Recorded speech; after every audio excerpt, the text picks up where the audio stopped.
ইয়াশ দয়ালের ফুলটস বলে মহেন্দ্র সিং ধোনির বিশাল এক ছক্কা। প্লে অফ থেকে চেন্নাইয়ের দূরত্ব কমে দাঁড়ালো 11 রানে।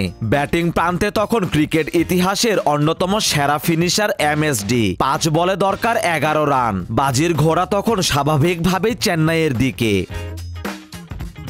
বোলিং প্রান্তে থাকা ইয়াশ দয়ালের মনের অবস্থাটা একবার চিন্তা করুন। এই তো গত সিজনেই রিঙ্কু সিং এর বিপক্ষে শেষ ওভারে 5টি ছক্কা কনসিড করেছিলেন ইয়াশ। কি বৃষ্টি এক স্বপ্ন, ভেঙে পড়া সকল উপকরণে পরিপূর্ণ শেষ এক ওভার। কাল যখন শেষ ওভারে তার হাতে বল তুলে দিলেন ফাফ, দয়ালের স্মৃতির কোনো এক স্পর্শকাতর কুঠুরিতে কি ঘন্টা বেজেছিল, অথবা তর্ক সাপেক্ষে ইতিহাসের সেরা ফিনিশার ধোনি যখন টুর্নামেন্টের সব থেকে বড় ছক্কাটা তার প্রথম বলেই হাঁকিয়ে বসলেন।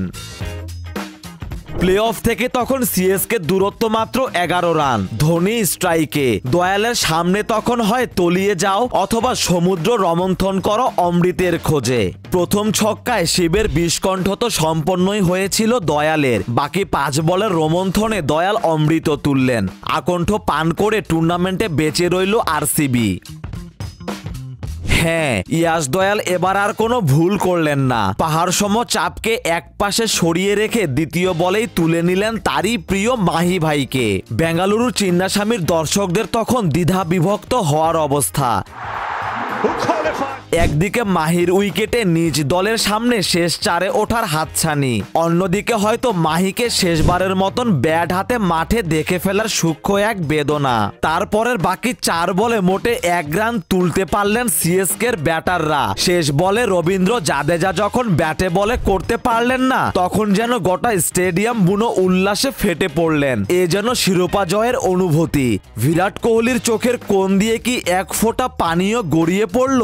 এক ফোঁটা পানি যদি গড়িয়েও পড়ে তাতে অবাক হওয়ার কিছু থাকবে না। 1 সপ্তাহ আগেও হয়তো কেউ বিশ্বাস করেনি আরসিবি শেষ 4-এ জায়গা করে নেবে। প্রথম 8 ম্যাচে যে দলটির সম্বল ছিল মোটে 1টি জয়, সেখান থেকে টানা 6 জয়ে শেষ 4-এ জায়গা করে নেয়া একটু চোখের পানি গড়ালে তাতে খুব একটা ক্ষতি নেই।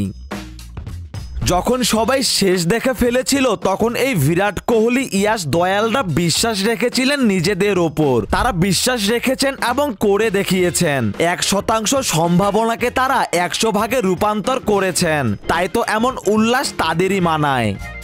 জীবন এবং ক্রিকেট মাঝে মাঝেই ওই রেল লাইনের সমান্তরাল পাতের মতো বয়ে চলে। বিরাট কোহলি ইয়াশ দয়ালরা সেখানে সওয়ার হয়। হুটহাট হুইসেলের শব্দে আমরা বুঝি জিনিসটা চলমান, জিনিসটা কারো কাছে ক্রিকেট, কারো কাছে জীবন। হুইসেলটা বাজাতে হবে দয়ালদের মতো, চলতে হবে, থামা যাবে না। ক্রিকেট আপনাকে ঠকাতে চাইলে জীবন আপনাকে টেনে তুলবে। শেষ বলে কিছু নেই।